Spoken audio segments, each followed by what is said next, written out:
I get a question about how to break a trauma bond, or Leon, I'm in a trauma bond. I just can't get away. Well, I would tell you this. There was one lady that I dated. Every time I would make her sick. She would say, "Leon, you make me sick." And when y'all say that, we literally are making you sick. She would have this mark on her cheek.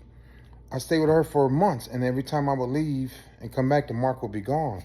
And she said, "See," I felt bad. I was like, but I knew that I was messed up in the head. But Leon, you make me sick. Trauma bond, you will only get sicker. And a trauma bond will turn into a tragic bond. That's all I can tell you about a trauma bond. People talking about, hey, I broke a trauma bond, I did this, I did that. But you are passing away. You are leaving loved ones that are here with you, and you are still here. You know, the quote says people die at 25, but they're not buried until 75. You're passing away right in front of your kids, your friends, the people that love you. And you're sticking around with that narcissist because you're trauma bonded to him. You think that. And I don't, in the Bible says this, and people say that, and all these experts say trauma bond, trauma bond, trauma bond. I'm tired of hearing it. You're passing away, bottom line. There's no, what's the secret sauce to the trauma bond, breaking it? How can I, ask the universe to help me? You're passing away.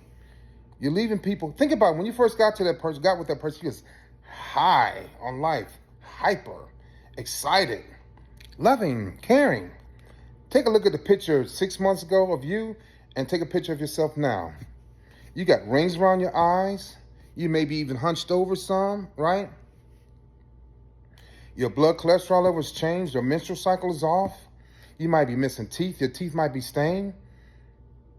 Don't worry about the trauma bond, how to break it. Realize that you are not the person you were 6 months ago. And you don't love like you used to. Some of you don't even cook like you used to. Some of you don't even dress like you used to. Some of you don't even work out like you used to. Some of you don't even sound the same. You sound different. When people get sick, they sound different. Right? You probably haven't gotten your teeth cleaned in such a long time. People at work notice that you're different. The hell with the trauma bond, you're dying. Tell yourself that. I don't know if I can break this trauma bond. There's nobody in this world that has the power to have that much power over you. I don't care how good they look. I don't care how big the penis is. I don't care how good the lovemaking is. It doesn't matter. The only time they have that much power over you is if you give them more power over you than you give your kids power over you or your family that loves you. It's not a trauma bond. It's going to be a tragic bond.